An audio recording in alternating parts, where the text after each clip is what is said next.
Welcome everyone to our fifth panel of China discussion on the IIPPE conference. Today, our topic is response to COVID-19, internal dynamics and comparison. I'm the chair for the session today. My name is Samki Chang. We have three papers to be presented today. The first one is Nikolas Carneiro. The title is Economic Planning in Socialism with Chinese Characteristics. The second paper is from Jonathan Clyne. The title is China, China, China, the Dawn of Interactive Planning. The third paper is from Melissa Cambuhi. Her paper is The Role of SASAC and SOEs in the Chinese Battle Against COVID-19. We haven't seen Melissa online yet, but we will see if she can join us later. But I will hand over to Nikolas now. Thank you. It's a pleasure to be here at this conference. So today I'm going to present here the results of my research that I developed in the last 2 years, initially for my graduation thesis on the subject of economic planning in socialism with Chinese characteristics. My goal in this research was to understand how China's economic planning mechanisms coordinate and subordinate the market through the paradigm of macroeconomic control as a way of direction its economy. In other words, under the socialist market economy since the 90s, there were changes that fundamentally altered the basis of the then existing forms of planning in China. Well, in order to achieve this, I brought some questions that are fundamental to understanding the transformations that took place in the 90s, and which are still structuring the planning mechanisms nowadays. Okay, here's a brief outline of my today's presentation that summarizes the main topics that I will present here. Okay. Well, from the early years of the founding of the People's Republic of China until the reform and opening up, the economic planning in China was marked by some general characteristics. First of all, the planning institutions function as the prevailing component in the substitution of the market allocation function. So its existence, the existence of the planning was to replace the market allocation as in capitalist economies, the market allocation function. The second one, the concerns and responsibilities of the plannings were focused on issues of production, distribution, and social appropriation of the surplus and the allocation of resources as well. There was a state monopoly over the channels of goods circulation. The last one, the allocative decision-making process was based on plans that sought to coordinate the macroeconomic balance of the factors of production through the centralized and mandatory plans. During the Zhao Jiang government in the 80s, the consolidation of the economic reforms led to reformulations of the planning structure. The dual-track system that took place aimed to use the centralized allocation to ensure the stability and the achievement of the development strategies, while the sectors that were deregulated were no longer subordinated to the centralized commands.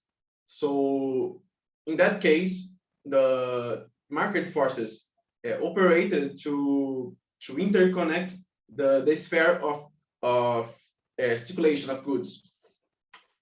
Well, the sectors of the economy that were considered strategic would remain under the centralized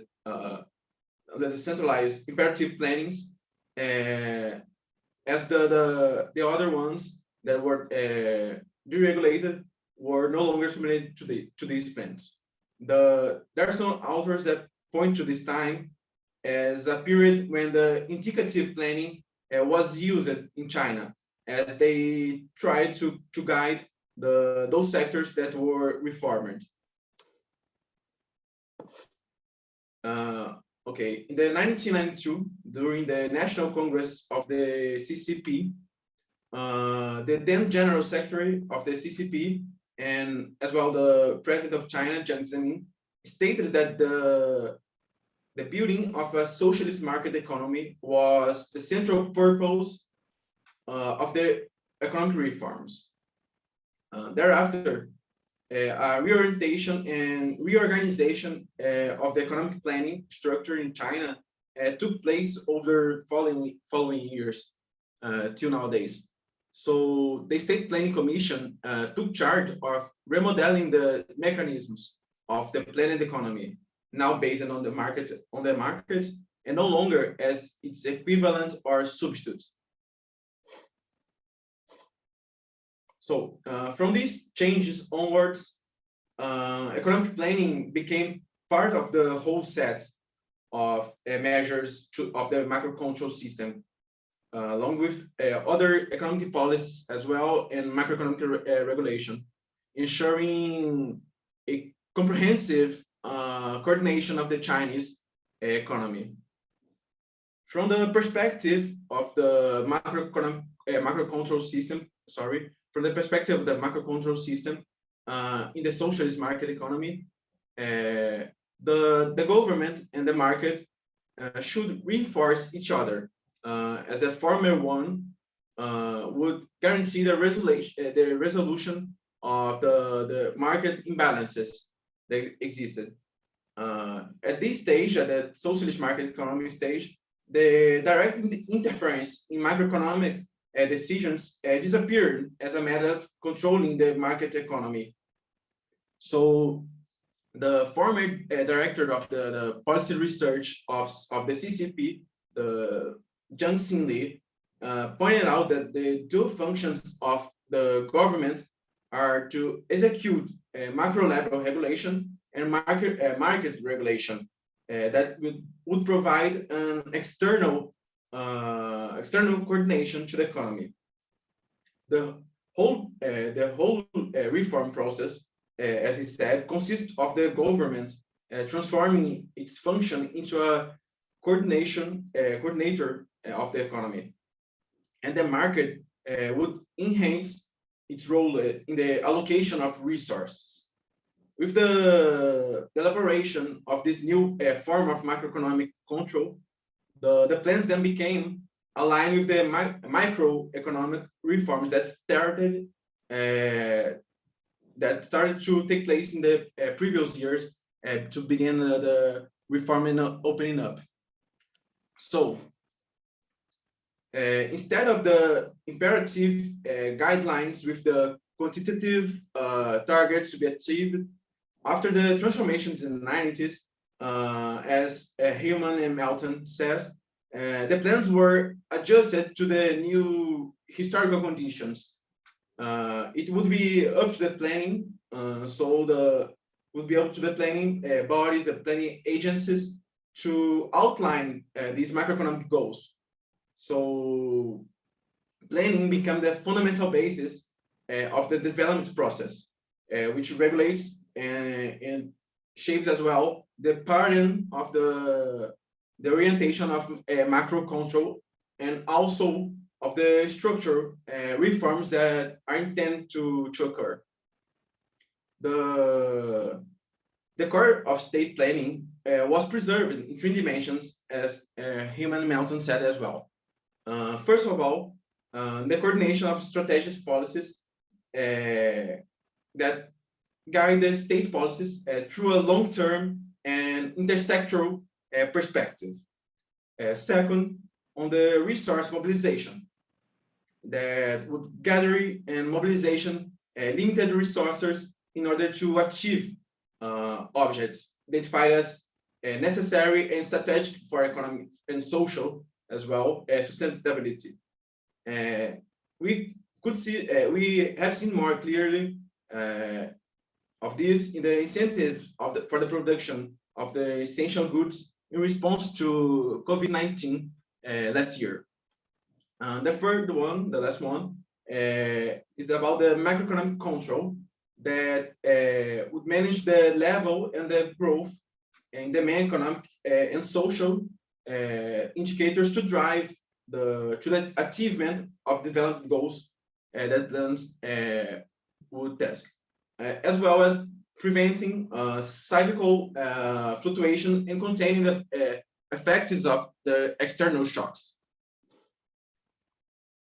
So the idea that the conversion from a centrally planned to the socialist market economy would mean the end of planning is incorrect in this sense, because there were improvements in the methodology and mechanisms in the planning system that have continued to occur since then, since the 90s, as described as, again, by Jensen Lee, different from capitalist economies, where the principle of self-regulation markets prevails. The socialist market economy has competition as its means of development, and planning is the operation command to process this. So finally, the changes that occur in the 90s also promoted greater flexibility of the policy application to achieve this plan's objectives, this plan's goals. The implementation of these new mechanisms, combined with the institutional order based on democratic centralism, that's important to allow the promotion of the experimental models, avoiding the institutional rigidity and policy rigidity as well, but without losing their direct or urgent or capacity to guide with responsiveness. So the organization structure of planning policies is guided by the principle of the planning and experimentation under the hierarchy. In this way, local specificities are not disrupted by the central planning.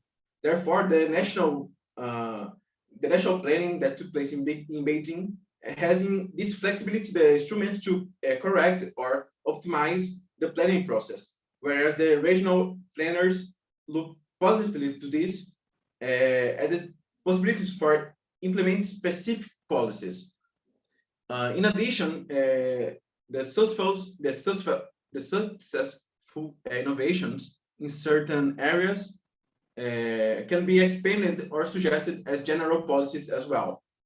As this occurred, for example, with the successful binary agricultural production responsibility model that occurred in the late 70s, that began with the reforms and opening up that guarantee the flexibility, autonomy, and condition for political innovation of local governments, albeit maintain the Beijing leadership in this. So, therefore, China's current approach to conducting its economy planning has its own specificities that coordinated planning mechanisms aim to be able to respond primarily the concrete conditions of the organization of its production in a new phase that began in the 90s. So the political organization of the planning economy in China is particularly in two aspects from others. First of all, for its methodological approach that differing from imperative and indicative planning and its action in the economy. Second, the existence of the institutionality of its own institutionality that is a legacy from the tradition of Leninist organization. that takes form in the centralist democratic. So to conclude, therefore, the economic reforms that led to create the socialist market economy did not reduce the capacity of planning to guide the economy, but rather changed its logical, its operating logical in this case. In this sense, the responsiveness of economic planning in China is possible to be understood in view of the flexibility and competence of innovation in government policies that are guaranteed by the democratic centralism. Unlike the paradigm of the capitalist economies with the indicative planning, the coordination mechanism in China were able to combine the macroeconomic control policies with the flexible models of cooperation and interaction among different economic players. The bottom line is that from an economic point of view, this new form has managed to be able to steer the direction of development strategy. And that's all. Thank you for listening this presentation. Thank you, Nikolas. Sharpening here. Thank you very much. I will pass it over to Jonathan now. Jonathan. Thank you. Yeah, I decided to skip my illustration because it was too small and I couldn't enlarge it. Anyway, my introduction is not about COVID either. It's more connected to the previous speaker and the discussion which she raised about planning and the nature of planning in China. And for a long period of time, any discussion about planning in China was dead. When Norton came out in the early 90s with his book, Growing Out of the Plan, that rapidly became a kind of paradigm for a view on China, which was shared both by the left and the right, that China was moving away from the planned economy and towards capitalism. And there was really nobody opposing that point of view. Some people at an early stage would say that one had already gone beyond any planning and had arrived at capitalism, and that was both on the left and the right. Those points of view existed, and others were saying, well, one was moving in the direction of capitalism. And this changed, especially after the crisis in 2008, when there was a large capitalist crisis, but no such crisis in China. And academically, that began to be reflected the first time when, as the previous speaker mentioned, Heilmann and Melton published their article in 2013. It's really the first academic attempt to look at what actually planning was in China. And since then, there's been a much more literature arriving about the nature of planning. And just this conference, the IIPPE conference here, there's been several interesting papers presented about how planning, for example, uses mergers and acquisitions in order to influence the economy, how the healthcare system works. And so the pictures begin to get filled out. However, and that is what I want to focus on, is really the systemic analysis of the nature of planning in China, because from the previous universal view was that whatever remained of planning was just a kind of remnant of the past, soon to disappear until we get capitalism.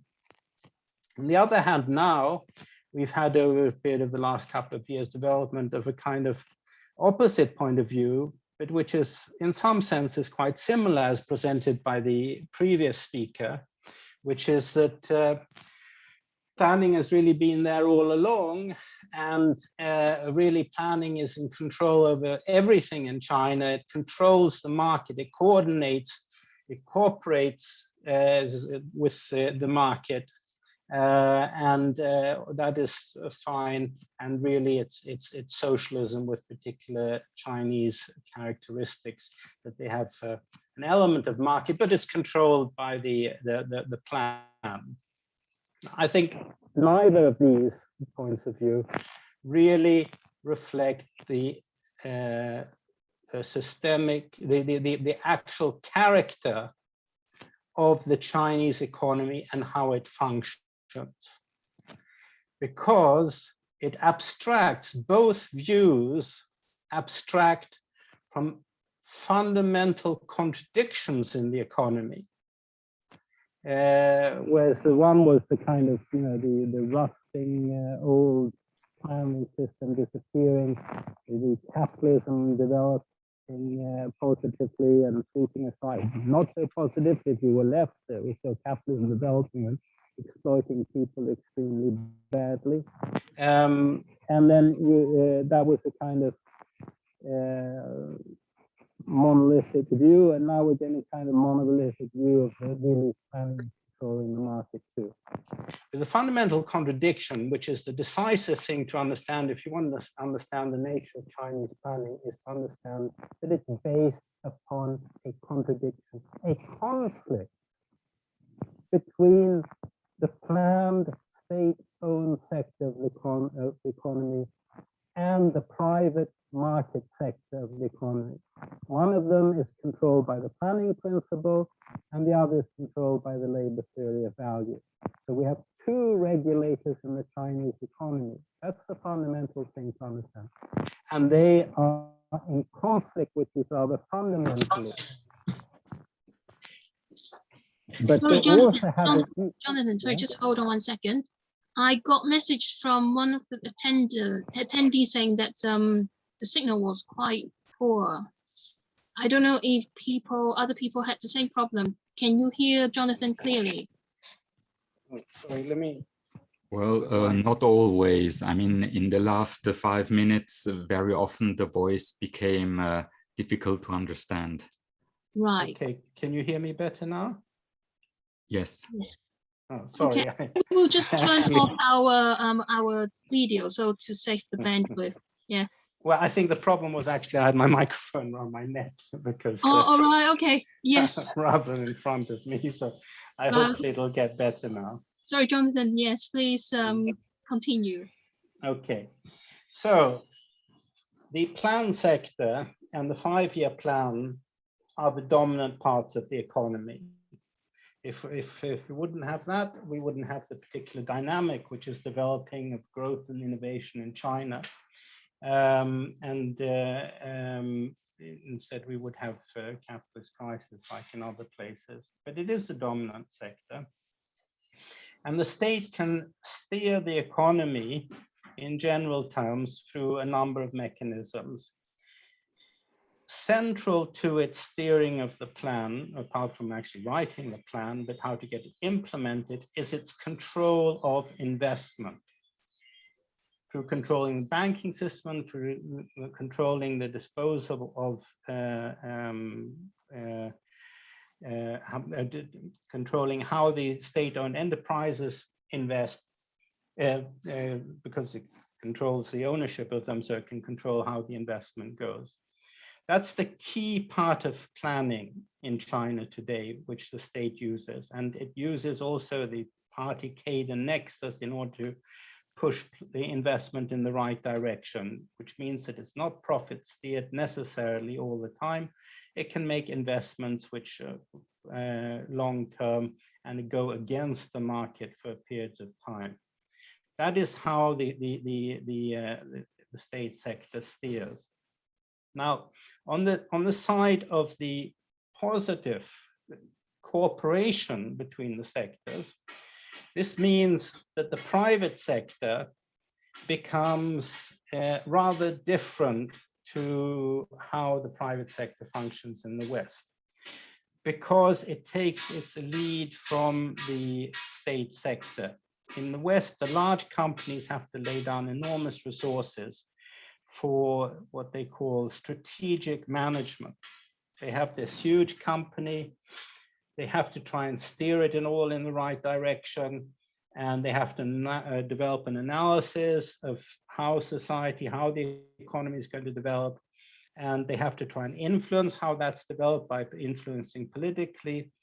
But in China, the companies, the private sector can look at the 5-year plan, they can look at the priorities of the state, they don't need strategy. And that makes, they don't have to develop their own strategy. That makes them much more nimble and quick-footed than Western private companies. And that's the first thing to understand, how the state sector assists the private sector by providing a clear strategy for it. It also provides against external shocks by using its investment weapon to increase investments rapidly and very much, for example, after the financial crisis in 2008, and also now during the COVID crisis. So it can use investment to counteract it. The crisis and create stability for the private market. It also provides stability to the private market by abolishing the boom slump cycle. Essentially, as Marx described it, the boom slump cycle is a process of investment leading to disinvestment, the destruction of capital, the destruction of the laggards, as Marx called them, occurs in every slump. And that's a kind of clears out the system, profits can rise, you can have a new boom developing. The Chinese state, through its planning, controls both investment and disinvestment. So when the steel sector got too large, because there'd been too much investment in it, they could develop a 5-year, 10-year plan for disinvestment of the steel sector, systematic disinvestment in the steel sector, in order to get rid of the laggards and to get rid of the old machines and the old production methods. And instead of this all of a sudden coming crashing down in a slump, they can do this in a systematic way and provide a smooth development for the economy. On the other hand, the private sector forces the state sector, the planned sector, to, unlike the Soviets' planned sector and even the planned sector in China before, the private sector was as large as it is now.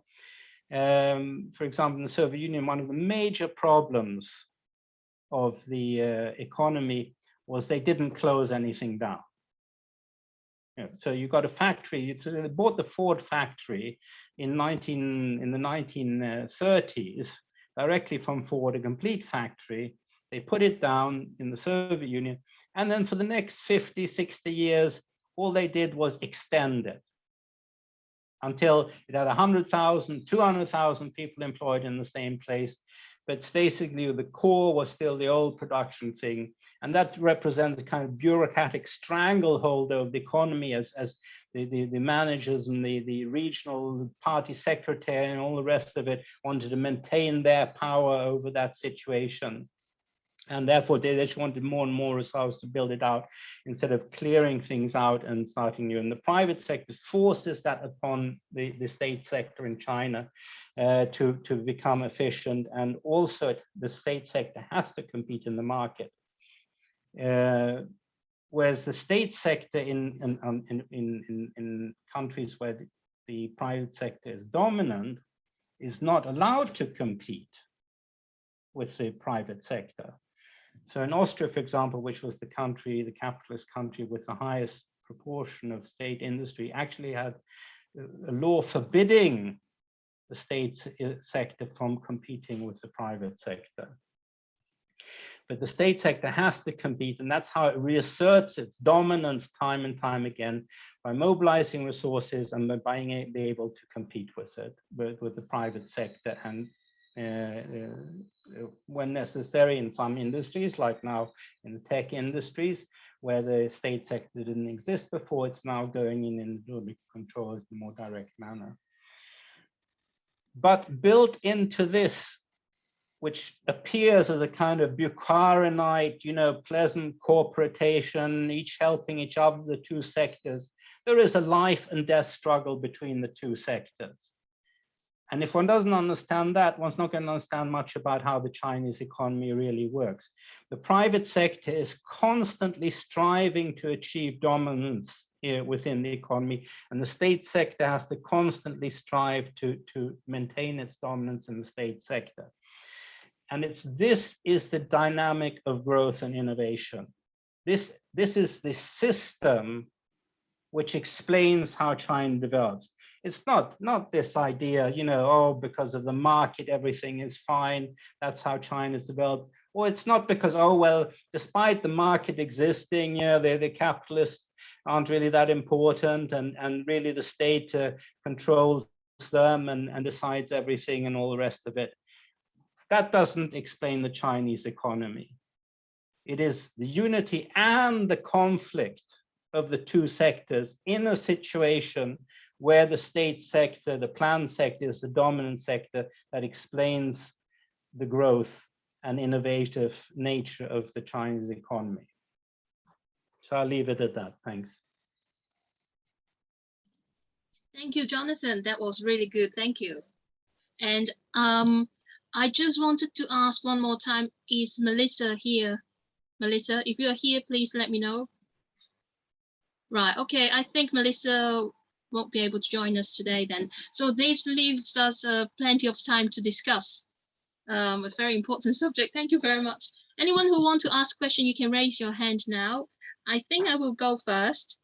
Nikolas, I wanted to ask a bit more about one part of your presentation. You mentioned about it is democratic centralism and planning in China. Can you give a little bit more details on what is that democratic centralism and planning is like? Do you have any examples or anything that you can just to tell us how this actually works? Because a lot of people would have the impression that it is just a minority that is making decisions on what's going to happen, and then it comes out in the 5-year plan, and the bureaucracy below just have to make sure they deliver and they meet the objectives. So we don't know or don't hear much about the democratic centralism and planning system, how it works. So it would be great if you can elaborate on that. My question to Jonathan is that because you have highlighted there are two regulators in the Chinese economy, and they are the unity and also conflicts. I mean, they have unity and also conflicts between them. That is the driving force behind the economy. So I quite agree with that. But there is also another theory about state capitalism. People would argue that is precisely because of the competition between the state sector and the private sector. That means the law of value is in dominance. That is how the economy works, because the law of value is driving both sectors to achieve more, to accumulate more. So I just wanted to know what is your view on this, and what is your theory? How is it different to the state capitalism theory? Thank you. So Otto, I see that you have raised your hand. Please go ahead. Okay, thank you. I've got actually the same question to both of you. Thank you for your very interesting presentations.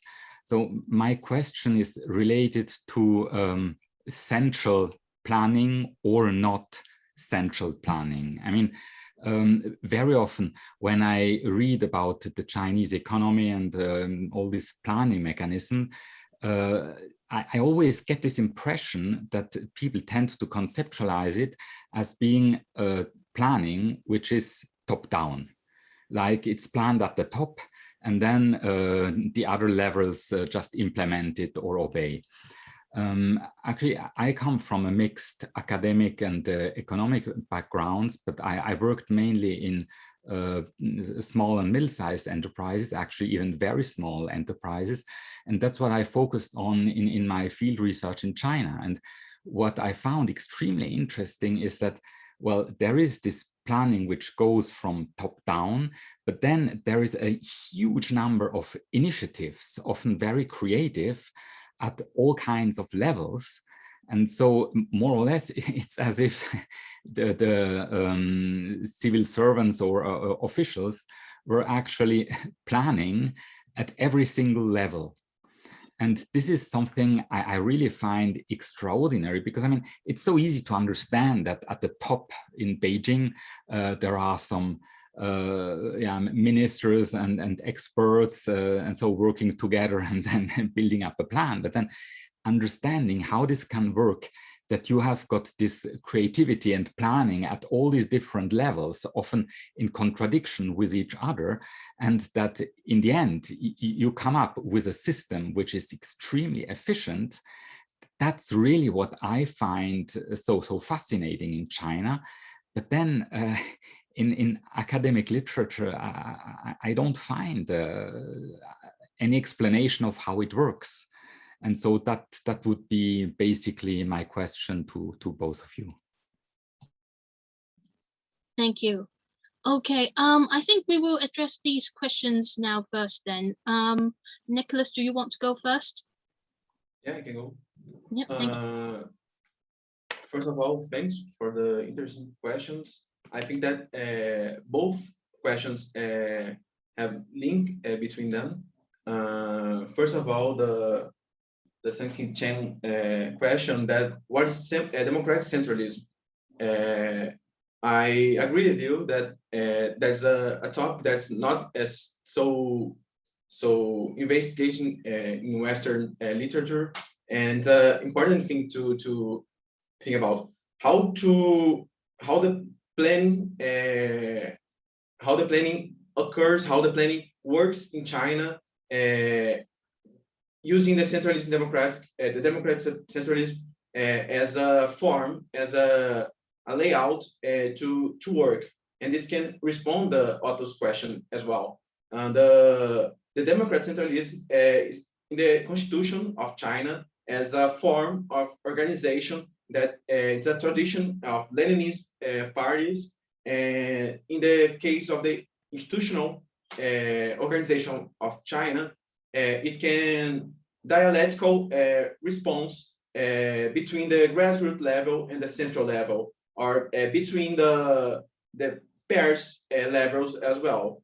We can think about the planning interaction between the Beijing and the regional governments, doing these mechanisms of guiding, as Beijing do a general form, a general plan that contains the strategic goals that the economic will have to lead to go this path, and the regional governments have the flexibility, have the margin to apply as in the specific ways that it occurs. But it has this hierarchy that I said functions in a way that the central government is responsible to be vigilant with this local government if they are going to implement this.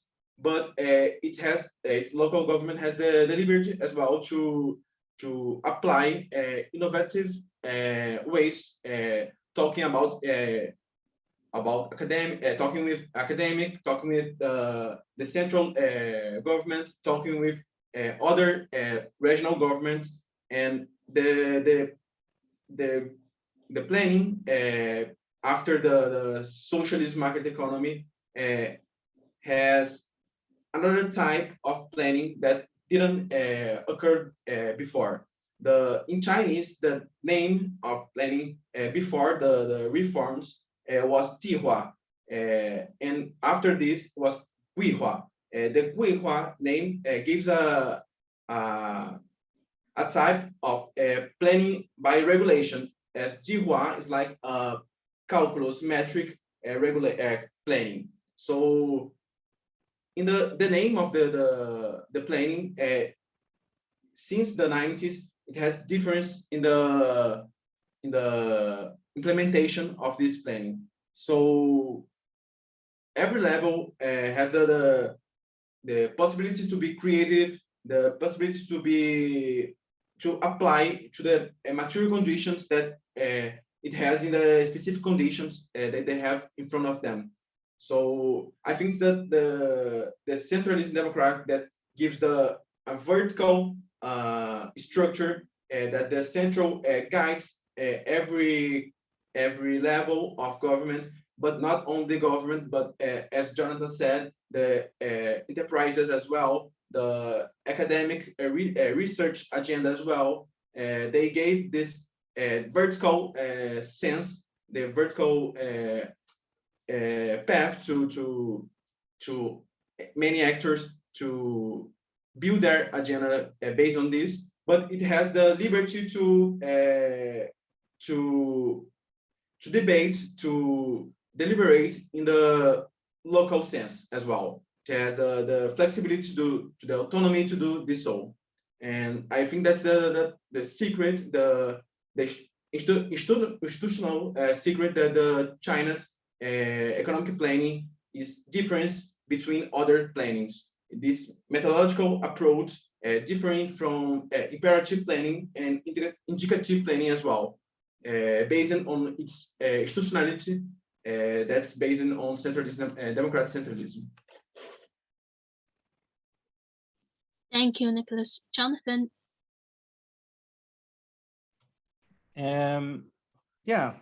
The first question on the state capitalism. Now, the idea of China being state capitalist was originally something launched on the left to try and justify and say that, well, China has really become capitalist without really having any depth in their analysis. So they sort of stuck the label state capitalist on China in order to make it easier for them to say, oh, well, there's lots of exploitation in China, so it can't be socialist, so it must be capitalist. But there's a large state sector, so let's call it state capitalist. Whereas in recent years, it's become something which has been adapted by the right, because it's so obvious now that the state plays a large role in the Chinese economy. So now it's the right, it's, you know, the Economist or whatever is saying, oh, it's state capitalist because it's still growing fast. So the good thing about it must be capitalism, and therefore we say it's state capitalist instead. So I think it's not much the argument, but there's a key thing which needs to be on the question of the law of value and what role it plays in the Chinese economy. And I think the central thing to look at is the question of investment, and investment in crisis and investment in relation to profitability. Because clearly in the crisis 2008, 2009, as in the COVID crisis, as in the East Asian crisis before that, Chinese profitability went down. They were affected by the world situation, demand dropped, and investment exploded. That never happens in the capitalism unless there's a war. You know, the only way you can get that is in a war situation. You can do like they've been doing for the last, well, since the 90s, basically. Every time there's a downturn, you can put interest rates down in order to encourage capitalists to invest. By now they're practically giving away the money to capitalists, and they're still not investing it. You know, they prefer to buy back their own shares instead, because why should they invest when the market is terrible? You know, of course, they're not going to invest. They're not stupid. You know, they're not in that position they are in because they do something as stupid as that, as invest when the market is bad. But in China, there is a massive growth of investment in the midst of a crisis, and there has been every international crisis. I think that shows conclusively that the law of value is not the dominant regulator of the Chinese economy, because that simply does not happen in that situation. Then the second question from Otto about central planning and top-down planning, and there's many initiatives. I think there's two factors. As I said, there's two sectors of the economy, and they're in conflict with each other. And that means there's a large amount of interaction with pressure from underneath, from the private sector. There's pressure from the top, and these are reconciled in a process where the Communist Party plays a central role in keeping that conflict within boundaries. But again, the key question of planning is again investment. It is not through direct orders what should produce, how it should produce, at what price it should produce, like the old quantitative or imperative planning or whatever. It is through the control of investment that the central state pushes the economy in the direction it wants. How exactly investment is made, it doesn't bother with. Which also means that the central bureaucracy in China is smaller than the US federal bureaucracy. But it has so much more control because it controls the investment. And I think that's a key thing to understand. You know, as socialists, one has to understand how one's going to take control over the economy for the working class can do that. It has to be through control of investment, not by deciding how many pairs of shoes and what model and what color and what price they should be sold at. That is the old war communism model. That was never a socialist economy. That was a Stalin learned from war communism, modified it slightly, and then took it from there. It was an entirely different type of planning, which is completely futile if you want to get anywhere towards a developed economy. Just finally, on the question of democratic centralism, I mean, that is a term I don't accept at all, especially calling it a Leninist term, because Lenin ever used the word democratic centralism once in all his writings, and there's many volumes of writings, and he used it in order to explain a federal system of government. And it's absolutely clear that the Chinese government is an authoritarian regime, and that's its very nature. However, the working class in China is the dominant class in society. It is the largest, it's the most powerful. It's also the guarantee of the state-planned system. If it was not for the fact that the working class is the largest and the most powerful class in society, then you would not have the guarantee of the state-planned system. But they're not in control over the state. There's nothing democratic about that. But the pressure of the working class is another factor, apart from the private sector, which leads to, you know, local initiatives and people having to locally adapt, which gives a kind of, I mean, the Chinese government, if you look at the opinion polls done by Western opinion polls, is one of the most popular governments in the world today, because it has to reflect the pressure of the working class. But there's nothing democratic about it. It's a question of the balance of class forces, which is such in China today that the working class is the dominant class. Thank you, Jonathan. That was a very in-depth answer. Thank you very much. Okay, Walter, your turn now. Okay, I've unmuted, I think, yes. I want to address Jonathan's argument. I should say at the start, I'm a proponent of a theory of state capitalism, not the one that you're probably most familiar with in Britain, but leave the details aside because we obviously don't have time to discuss all that. But I do want to say I was very interested in a point that Jonathan made comparing the Soviet or Stalinist version of state capitalism with the current Chinese version. And you pointed out, I think correctly, that in the Stalinist system, in the Soviet Union, obsolescence became institutionalized. That is, sections of the bureaucracy would defend their own particular plant or ministry or whatever. And what happens in capitalism, that when some firm or operation becomes obsolete, it gets ousted from the market. Somebody loses and it gets replaced. And that did not happen in the Soviet Union.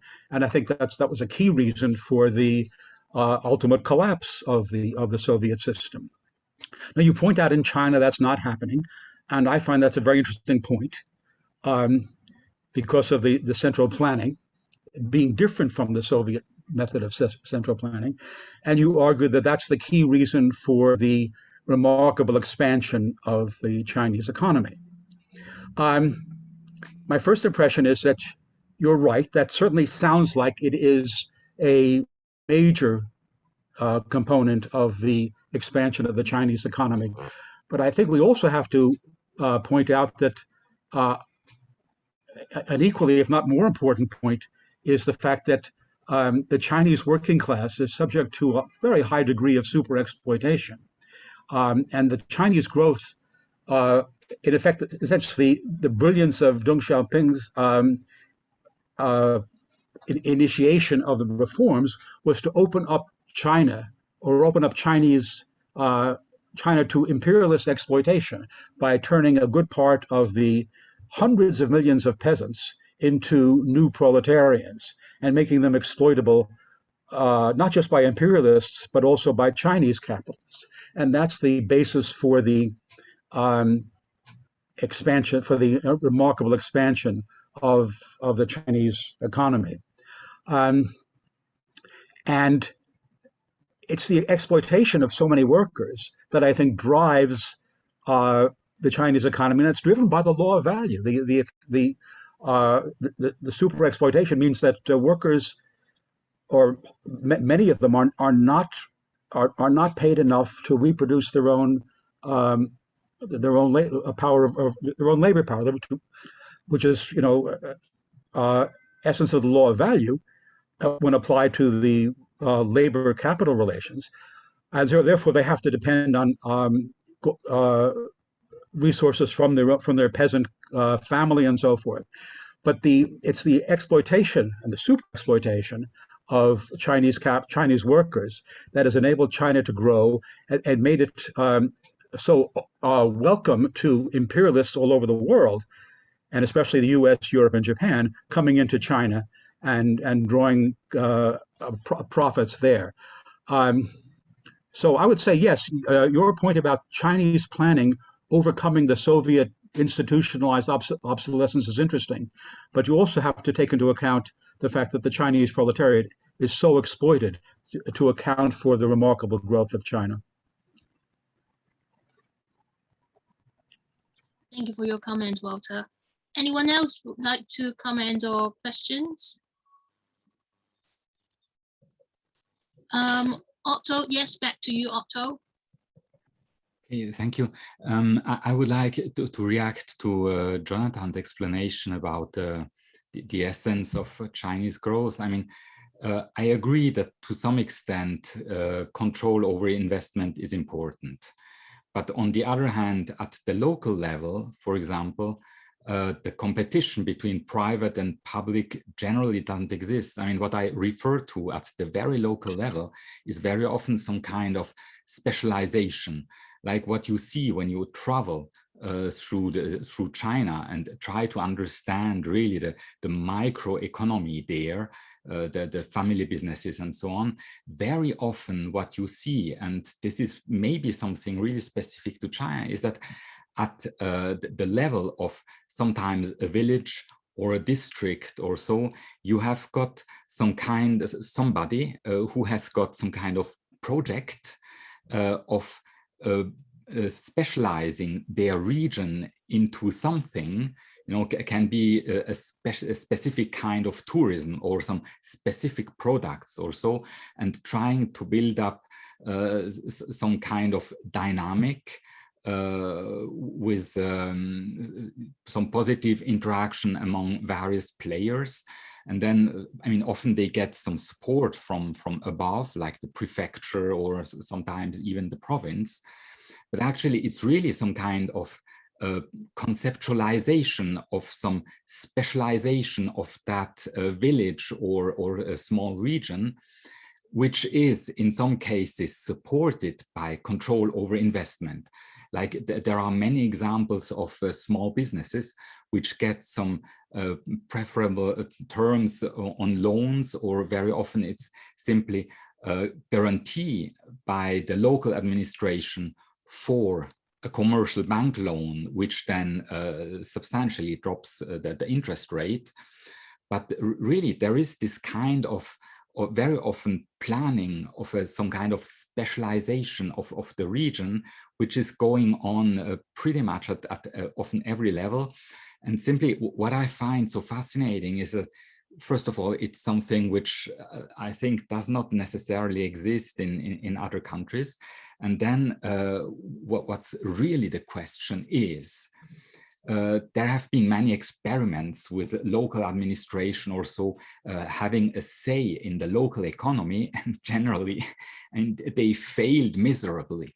I mean, in general, all over the world, if you give to the local administration, for example, control over investment, what you end up is an unproductive disaster, and errors made in investment, and unproductive investments, and failures and so on.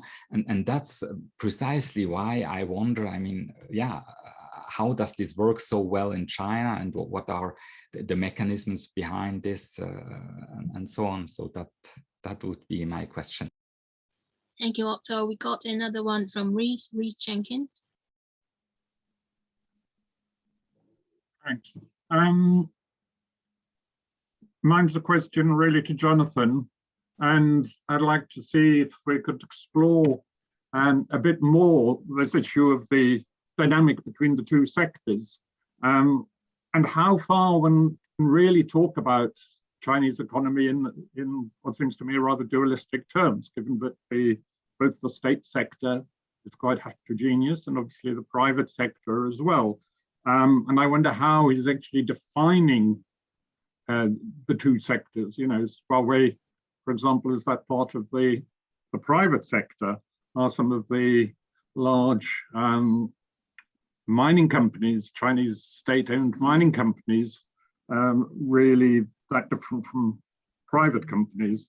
And related to that, there's also the issue that's been raised about different levels, clearly, because some of the state-owned sector is controlled from central government through SOAS, some of it through provincial governments, some through the municipal governments.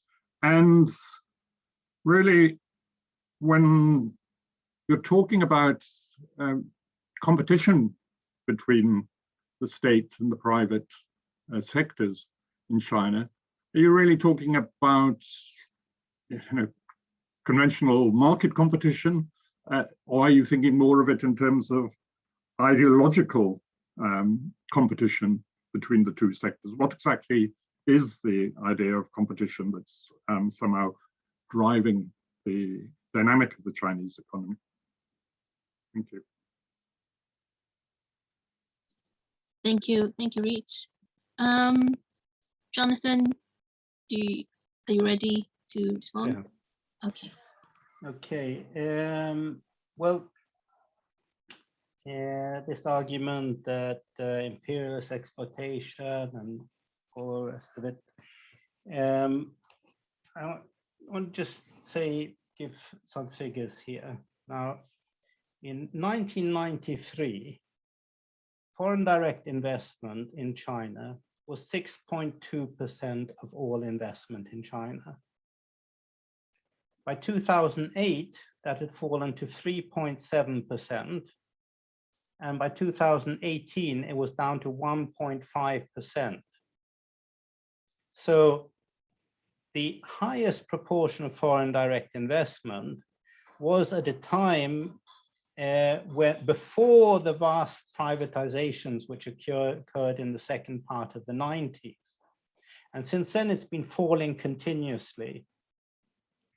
So, and I can give you lots of statistics on the role, not just of foreign direct investment, but all kinds of foreign trade and the role of foreign trade, which is vastly exaggerated in terms of the role it played in the development of the Chinese economy. For example, you know, if you want to count value added, which is what you should count when you compare imports and exports, that is generally speaking not done. So you will get a figure of, you know, 60% of Chinese products are exported. Whereas if you got a processing zone and you got a large amount of imports coming to that processing zone and some value added there, and then the things get re-exported, it's not, you have to compare, you're not comparing like to like. So really sometimes it to be honest, it does irritate me, this idea of you know, foreign domination explaining the development of the Chinese economy, which to me is like another white man's burden kind of argument about how the Chinese economy developed, because really it's the domestic driving forces which have been decisive for the development of the Chinese economy at all stages since 1949. And there's plenty of figures to show that. As for the super exploitation of the working class, well, yeah, I mean, you know, a lot of workers are, and even more have been, treated extremely badly. There's no doubt about that. Factory conditions have been extremely appalling, all the rest of it. But that doesn't define an economy. I mean, you know, in feudalism, people were even worse treated. You know, it's like Joan Robinson said, the only thing worse than capitalist exploitation is not to be exploited by the capitalists. And you know, of course, we've had slavery, even worse exploitation. But really, we're not talking about that doesn't define the system. You know, how much exploitation you have. And certainly what has been happening, at least since 2008 and a bit before then, has, well, not just before, I mean, really since about 2003 was a kind of turning point, is the conditions of the working class in China have improved vastly. And I'm not talking about, you know, so and so many hundreds of millions are no longer living on $1 a day, so they're living on $3 a day. But you know, that's not a. I'm talking about the bulk of the working class has undergone an increase in their standards of living, which is unprecedented in history. And what is more, is that there's absolutely no comparison to how rapidly living standards have gone up, with incomes increasing by an average of 10% every year, real incomes increasing by 10% for a period of 20 years rather. And what's more, since 2008, incomes have actually been increasing at a more rapid rate than productivity increases. And I mean, that just doesn't happen under capitalism. But of course, you know, the working class is not in power in China. The working class is exploited. The working class is not running the state. There's not a democracy. There's an authoritarian system. But we have to look at both sides and see how the system actually works. Finally, the question of defining the two sectors. I spent years looking at that. It is enormously complex to try and understand what is a state-owned company and what is not a state-owned company, what is in the private sector.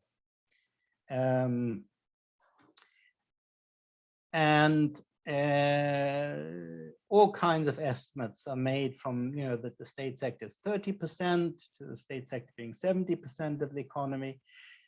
And really, it doesn't matter. If I remember correctly, I think if you take the 500 largest companies in the United States, you would nationalize all them and plan their production, you would control about 20% of the economy. And I'm sure 99% of Americans would agree if you nationalize 500 largest companies in the United States, you would have socialism in the United States. Never mind, that you would still have 95% of companies which were privately owned. The question is what is dominant? And you can look at in great depth of all the figures and all the rest of it. I personally think about 40 to 50% of the economy is state-owned in China. That's the conclusion I reached. But it's all the important sectors. The only sector which was not under direct state control was the tech sector. That was not dominated by state-owned enterprises, and they're dealing with that now, and they're taking control over them. There are all kinds of gray areas here, which especially locally, as Otto pointed out, locally there's all kinds of gray sectors. But I would say the importance of local things is that the actual origin of the market sector is local. That's what distinguishes it from the Soviet Union, where they privatized the large companies, and that created the kind of gangster capitalism you got in the Soviet Union. But the development of the private sector, market sector, comes directly out of the communes, because the communes had their own enterprises which were outside the plan, which were an important part of the economy even before the communes were abolished in 1979. When the communes were abolished in 1979, those companies became capitalist companies, or rather, I wouldn't say capitalist in the sense that they have an individual capitalist necessarily controlling them. Say some are controlled by individual capitalists, some are controlled by villages, some by towns, some by some sort of mixture of the two things, but they are the market sector. They have to sell their goods on the market. That is how capitalism developed. Often in the most backward regions also, which is really where the market sector, market economy functions the most. I mean, that's, basic idea of development of capitalism, is to centralize and concentrate production, but it works well, capitalism, when it's not centralizing concentrated production. That's why capitalism grew very well for a long period of time. That's why it worked very well in China, the market sectors worked very well, because it occurred in all the backward areas, whereas the big central companies worked under state control. Just to take it in Marxist expression, the central contradiction of capitalism is between socialized production and private appropriation. So that's the central contradiction of capitalism. But it's not as simple as saying that socialized production is represented by all companies under capitalism. Socialized production becomes more and more socialized as it becomes more and more concentrated and more centralized, the more socialized it becomes. It starts out with private local production and develops unevenly into socialized production of a higher degree. As Marx first defined socialized production just as producing in a factory, Lenin later then defined it in much more broader social sense. But that's the prime contradiction. The prime contradiction of the Soviet command economy was between social ownership and private production. That the economy did not have the base in order to make it ripe for socialized ownership. And so the private production expressed itself in very many, in black markets, in gray markets, which was basically bartering between state enterprises. And that was quite a large sector in the Soviet Union. But that expressed the contradiction, the opposite contradiction, the main problem of capitalism. The Chinese economy works because the socialized sectors of the economy are socially owned, and the private productive parts of the economy are also privately owned. So that is not the contradiction. You had the contradictions driving the capitalist economy, you had the opposite contradiction driving the Soviet economy. It's a different contradiction, not the between ownership and appropriation, which is driving the Chinese economy. Thank you very much, Jonathan. You addressed all the points that was raised to you. Thank you. I just wanted to say I share with your feeling as well when you looked at the data and how the literature that have talked about things that sometimes don't correspond to the data. For example, I remember reading the book, quite famous one, The Making of Global Capitalism. In the book, it said like, it's almost described China very dependent on export trade.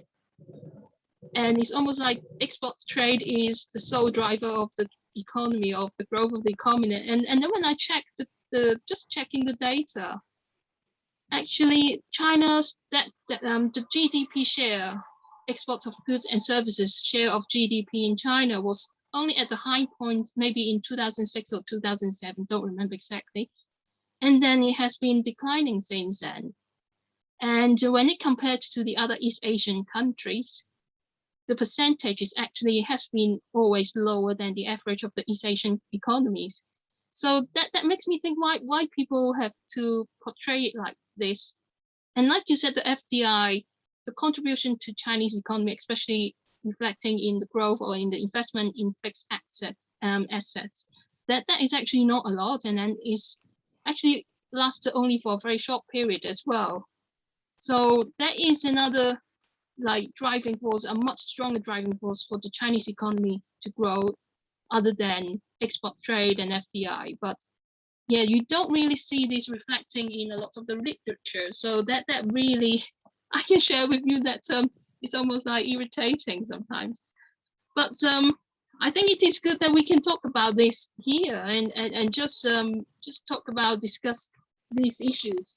And well, in the chat, I don't know if you can read Paul's response. He had to leave early, so he said that he wanted to put his question there. So I will just read out his question now.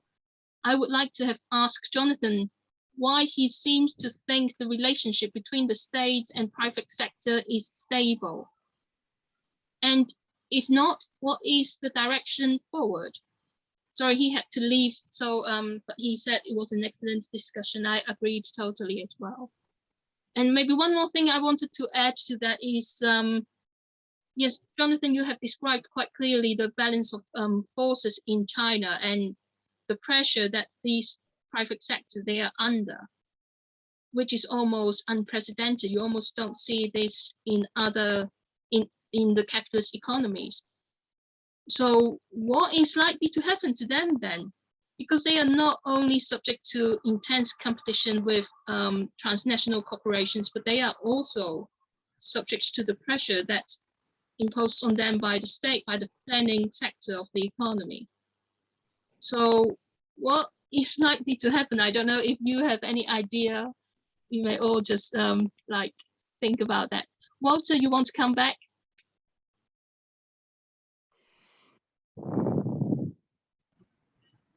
Yes, thanks. Again, to Jonathan, I hope I didn't say that I think the foreign direct investment is the driving of the Chinese economy, but I think the opening up to the imperialists was key for technology and so forth. But a couple of points on that, or at least one. Foreign direct investment is not the only way that imperialist corporations profit from exploiting Chinese labor. The Apple company, for example, does not have any investments in China, certainly not in fixed capital.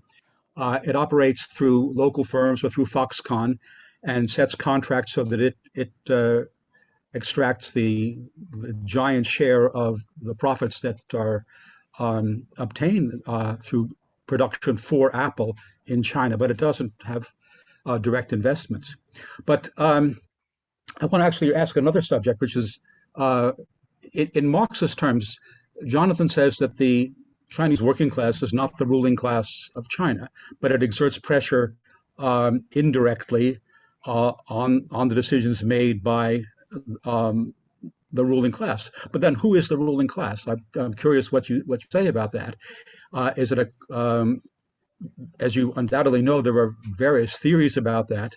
The scholar Richard Smith has argued at some length that the ruling class is a combination of capitalists and bureaucratic collectivists, with the bureaucratic collectivists being dominant.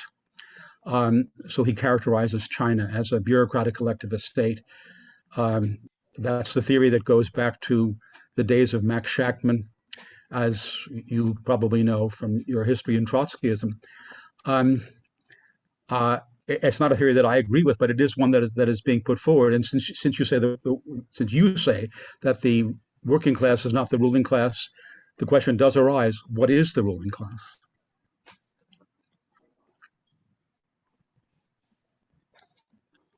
Stop there. Shall I take up some of the questions? Yes, Jonathan, please feel free. Okay, thanks. Firstly, on the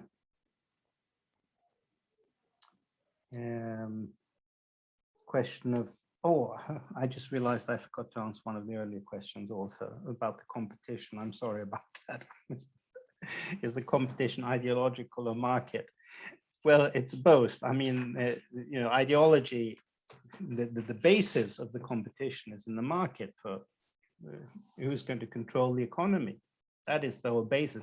And of course, connected to just like under capitalism, connected to that, there's an ideological competition also going on. But the question was, why is the is the situation stable in China? And I said that it is based upon a major conflict and contradiction between two sectors of the economy and two classes in the economy, which of course constantly introduces instability into the situation. However, the important thing to understand is that the Communist Party is not communist, and it's not a party. It's the core of the state. It is the central core of the state. It embodies the unification of political and economic power. Now, Meissen Wood, and I agree with her, emphasized that under capitalism, for the essential for the functioning of the system and for the actual definition of the system even, was the separation of political and economic power. So you had from an early stage, the capitalists very rarely actually entered the government. The fact that they entered the government in the United States and the scale which they've done in the recent years reflects the enormous decline and the beginning of American capitalism, and the beginnings of the development of a failed state in the United States, because a failed state is directly when the separation between the capitalists and the political power breaks down. In China, you do not have that separation. You have the unity. The power is concentrated in the core of the state, which is the Communist Party, and it extends its tentacles into both the political power, into different parliamentary bodies and all the rest of it, and into the economy with party cells in all companies, and of course the state-owned enterprises. And this is the central glue, so to say, of the system, that you have the state is not divided from the economic power, but is the central part which holds together the political and economic power, which represents the unification of the political and economic power within itself.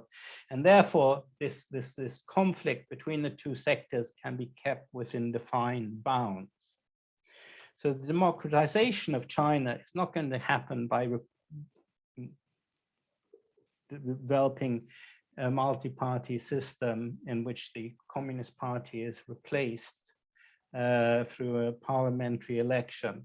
That would mean the complete collapse of the economic system and kind of Russian-style development. That's not going to happen.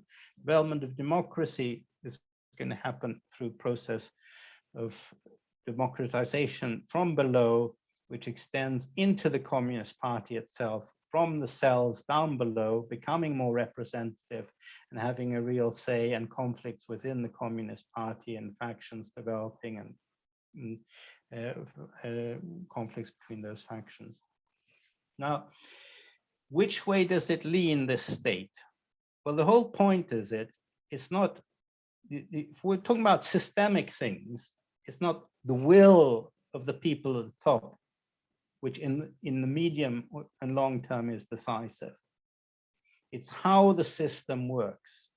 And the system works in that it oscillates. The Communist Party, the core of the state, oscillates. So for some period of time, when it is pulled in that direction, it will give greater support to the state sector, as it's doing at the moment, and increase the level of planning. And then as things, it will oscillate over towards giving more support to the private sector. And I've mapped this out clearly. You can see in the last 30 years, 40 years rather, you can see these oscillations on a continuous basis. This is how the system, so to say, keeps itself stable by the central state, the core of the state, the Communist Party, at times supporting one side, developing one side, and at times switching over. So every time the Communist Party says, oh, we're going to support the market, and all, everybody on the left gets all really worried, and that's really bad, and all the rest of it, and they shouldn't be doing that. And the opposite, when it does the thing, then all the right and the capitalists get all worried and all the rest of it. And that's really a superficial view. It's not understanding Chinese economy and the Chinese as a mode of production. And modes of productions are not changed because of a declaration of a leader saying, oh, well, now we're going to give a bit more to the market, or, now we're going to take on Alibaba, or whatever, These are oscillations within a mode of production which has been developing over a long period of time. And it's not going to change any time soon without a revolution. And at the moment, that's not on. I wouldn't exclude quite big movements of the working class, even in the near future. Then when it comes to the opening up, well, actually, some research has been made which shows that foreign companies accept lower profits in China than they do in other parts of the world. And the reason for that is quite simple. It's because they want access to the Chinese market, the world's largest market. And so the statistics bear this out, that they're prepared to actually trade profits for market share in China. So it's very much not based on reality. But of course, that doesn't exclude that, you know, workers are very exploited. But generally speaking, as a matter of fact, in those companies with foreign direct investment, workers tend to have higher wages than they do in other companies, at least in the larger ones, which is the bulk of the foreign direct investments. Of course, the state workers are the best paid in China with the best conditions. After that, you get the ones in the foreign direct investment companies, and then you get the others in the Chinese private sector, Chinese-owned private sector. They're the super exploited ones. If you're going to look for super exploited people, look in the Chinese private sector. You're wrong if you're going to see, if you think the worst conditions are in foreign direct investment companies. Well, who is the ruling class? Well, this is, we have a capitalist class that's clearly defined. It's the owners of means of production. It's clearly a capitalist class in China. There's clearly a working class in China. There's clearly a peasantry, although that's disappearing, and there's clearly a petty bourgeoisie in China. Now, calling the ruling class is a sociological definition rather than a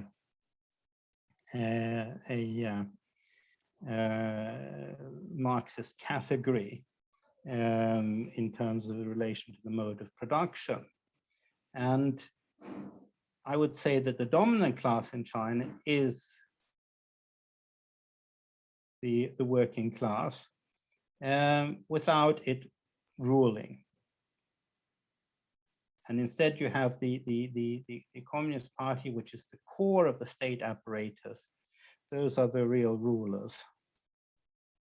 So if you want to put a sociological definition and not, you know, one related to the mode of production, you can say, well, the state bureaucracy is a ruling class, and it has links into other classes also through which it exercises its rule. But I don't think it's very satisfactory to use such a sociological definition rather than one based upon examination of the mode of production.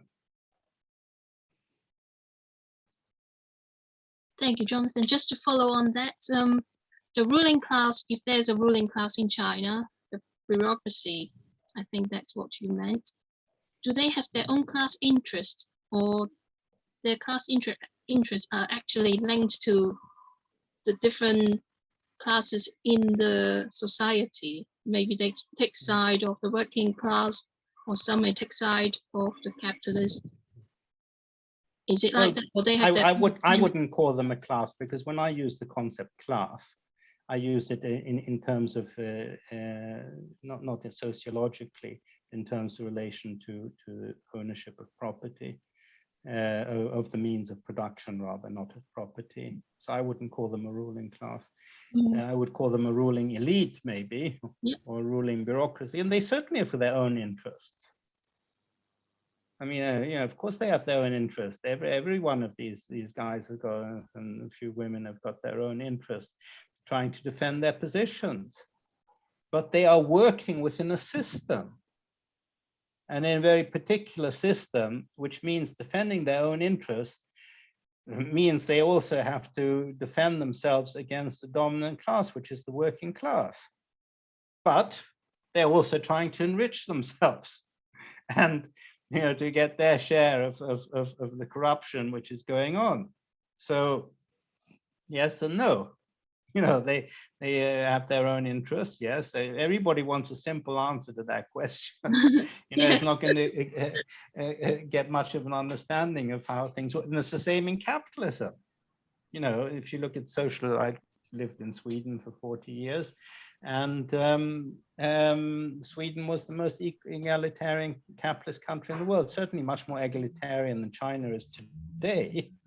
And the ruling elite was the Social Democratic Party, which was in power for 50 years. And they had their own interests. And a lot of them were corrupt. And a lot of them enriched themselves. But on the other hand, they made unprecedented steps towards creating an egalitarian society because of the pressure of the working class, which was uniquely strong in Sweden.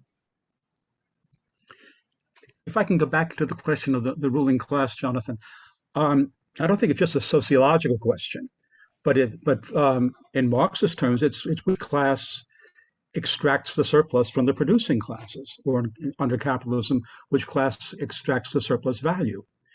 And in China, certainly the private capitalists do that, but the state officials also get a share.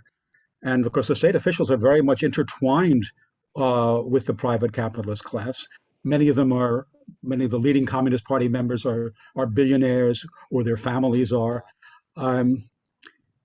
It seems to me that ultimately it's a ruling class that is capitalist because it extracts surplus value from the proletariat, but it's divided into the private sector, the state sector, and as you say, they're very much intertwined. Well, but it's not as my memory. Oh, sorry. No, go ahead. I'm sorry. I mean, as far as my memory is in question of extracting surplus value, is you buy labor power, you own the means of production, you produce a value, an exchange value, and the difference between the exchange value when you sell it in the market and the wages you pay to the workers is your surplus value. And you extract that as a capitalist. That's clear. That's a clear thing. I don't see Xi Jinping employing workers, producing a commodity and selling it on the market at a higher price than what he's paying to his workers. Then it's not extraction of surplus value. But certainly members of his family. It becomes an emotional category instead. That, oh, well, they're living unfairly, wealthily, and workers should have more. And I agree. I agree to that. It's unfair and it shouldn't be like that. But it's not extraction of surplus value. The feudal landlords lived very well compared to the peasants, but they didn't do that through extracting surplus value because they didn't sell a commodity in the market. That's the only way you extract surplus value, is by selling commodities in the market and owning the means of production in order to produce those. No, that's not the only way. There are some capitalists who don't extract surplus value from their own workers. Merchant capitalists, financial capitalists, they share in the surplus value that's produced by the productive workers. But then where does the wealth of people like Xi Jinping come from? It comes ultimately from value produced by the laboring classes. And whether it doesn't matter whether he himself sells goods on the market, obviously he doesn't. But who owns the wealth that is produced by the Chinese laborers? A portion of it goes abroad, of course, but within the Chinese elite, who owns it? What's their nature? What's their overall relation to the proletariat? I believe, and I think one has to analyze it as ultimately capitalist, but with all kinds of distortions. Ultimately capitalist because the ultimate relation is the extraction of surplus value through wage labor, even if some of the people who benefit from that are not the direct employers of wage labor. So where does Xi Jinping's wealth come from? I mean, he's part of the ruling class, certainly. I mean, that's just symbolic. the one person is symbolic, but what's the nature of the ruling class? I don't know if Jonathan wants to just respond to that now, or do we want to have a bit more questions from other people? Don't want to just okay, yes, Otto, please come. Yes, so I listened to this whole conversation, and I tend to have some kind of comparative approach. And so my broad question would be, I mean, I agree with virtually all the factors which are being addressed. For example, with Jonathan, I perfectly agree, the central role of the party, the competition between state and the private economy, and virtually everything you mentioned. Also, the problem of exploitation of surplus value. But what I think is probably a key notion in all of this would be, in my opinion, the efficiency. I mean, for example, a strong ruling party. I mean, you just mentioned Sweden. Okay, we had that in Japan, in India, in many others, and we had, the imperial or royal governments before, which were very efficient. And for example, the strong control over investment, which you mentioned, well, I mean, we had that, for example, in France, they had a very, very strong state economy. They also had very strong control over banks and so on. I mean, really, virtually everything existed, probably also in the combination in many other countries. However, in China, what we see really is that they have got a huge lot of things they have taken from many other countries. They have put it into one system, which is extremely efficient. I mean, be it economic growth or, for example, socioeconomic development. For infant mortality, China is the country in the world which has seen the fastest decrease in infant mortality over a period of several decades, faster than any other country in world history. And so it's this efficiency of how they put this together. This is something which I think we must understand. I mean, for example, simply to make it a concrete question, you mentioned control over investment, which would be a good tool so that during economic crisis, we can overcome the crisis. Okay, but I mean, I really think that if we give Western countries more control over investment, I doubt that this would be, maybe it could overcome a few crises, but then probably the whole efficiency is going down. And I mean, the efficiency of Western countries is going down rapidly, and this is becoming extremely dangerous for our social consensus.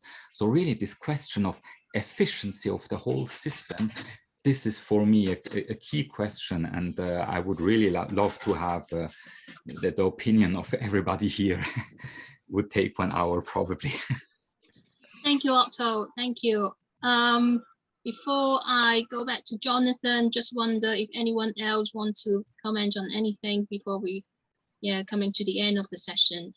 Yes, I think Jonathan has answered quite a lot already, and I think one thing I would just wanted to highlight is even in a system like in China, accumulation needs to happen, whether it is capitalist or for building socialism. Accumulation needs to happen. That means producers do not always get all that they produce. So there must be surplus that's created that contribute to the accumulation.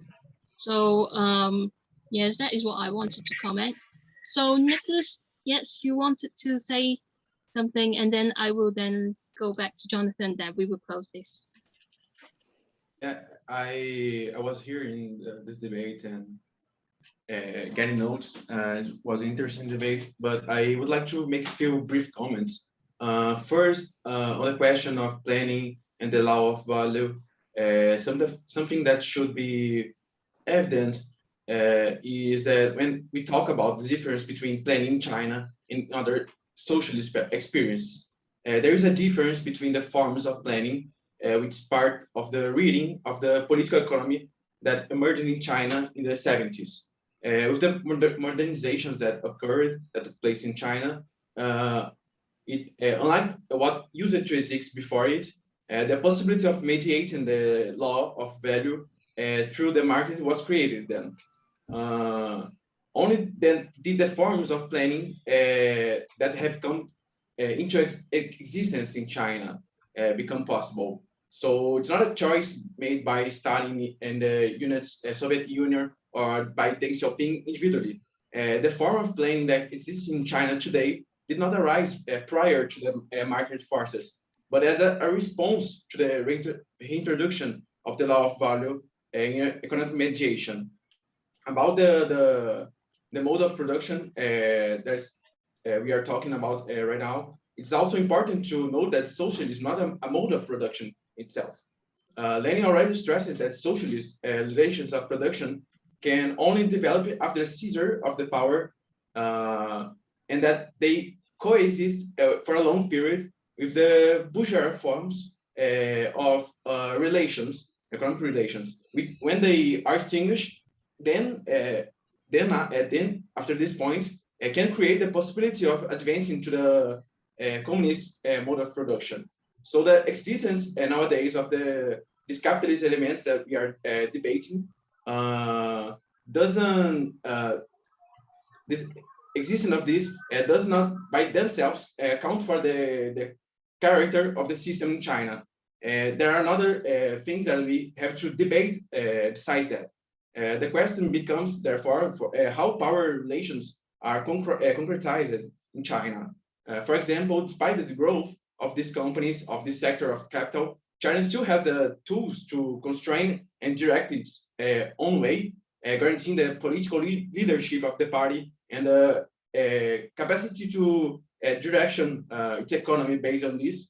If yes, then we can say that the party's rule, and we have to examine the characters of this party.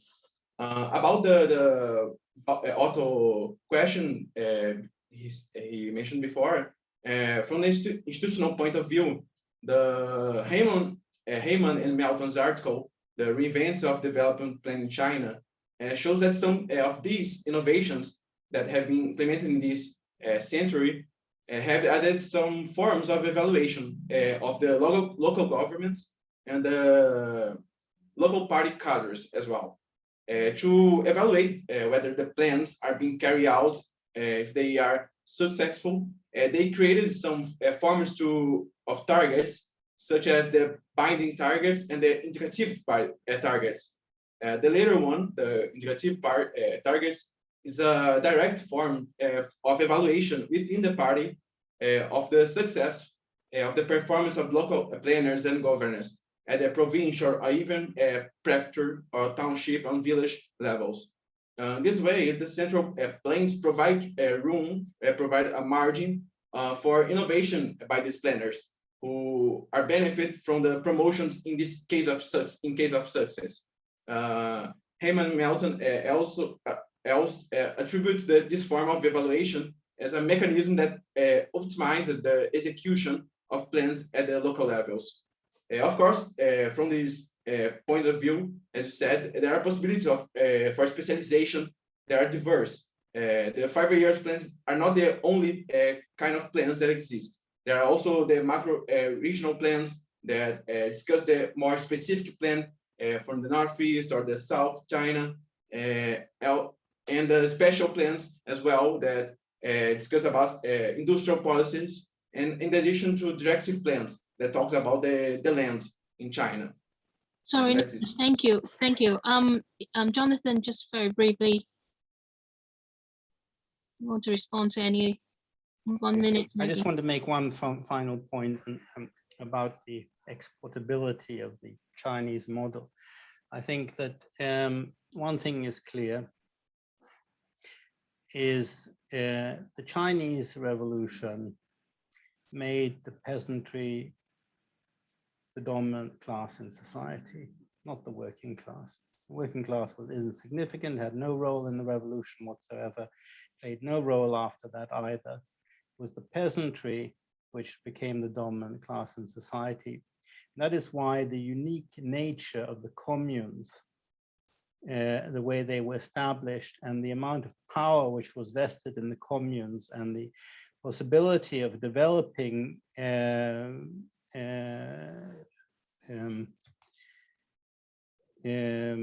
industry,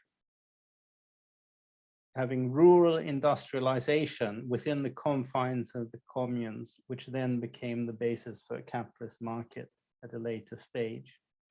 So this is a very peculiar balance of forces. Then we had a period of the 80s and the 90s in which was a period of transition from the peasantry being the dominant class in society to the working class being the dominant class in society. And it wasn't really the kind of modern Chinese planning wasn't really established until, although there were threads going backwards, I would say one could begin to see in 2003, and from then onwards, the kind of system working as such.